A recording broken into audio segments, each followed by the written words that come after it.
Бүгүн күнгө дүйшөмбү 29 январ. Бул күн автоунаалардын туулган күнү десек да болот. Тагыраагы 1885 жылы 29 январ алгачкы бензин менен жүрүүчү Бенц автоунаасы пайда болгондугуна байланыштуу. Бүгүнкү күн автоунаалар күнү деп белгиленет.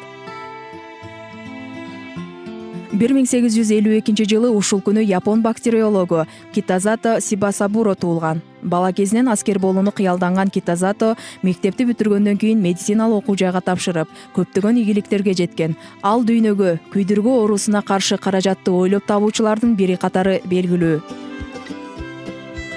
1860 жылдын 29 январында орус драматургу Антон Чехов туулган. Жазуучу, драматург, кесиби боюнча мед кызматкер болгон. Ал жашоосунун көпчүлүк бөлүгүн медицинага арнап, мындай дегени бар: медицина бул менин никелүү аялым. Ал эми адабият болсо ойношум. Анын Чайка, Алчалуу бак, Кутудагы киши сыяктуу көрүнүктүү чыгармалары бар.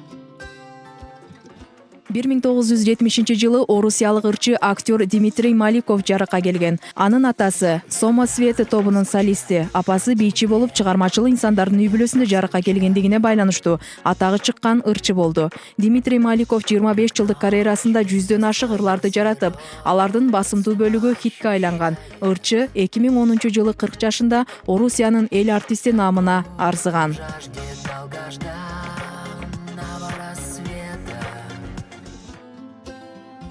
1972 жылы 29 январда түрк актеру Энгин Günayдын туулган. Актер түрктөрдүн Даңазалуу Доор сериалындагы Гүлаган рол аркылуу атактуулукка жеткен. Энгиндин ата-энеси уулун дарыгер же инженер сыяктуу олуттуу кесиптин ээси болсо деп кыялданган.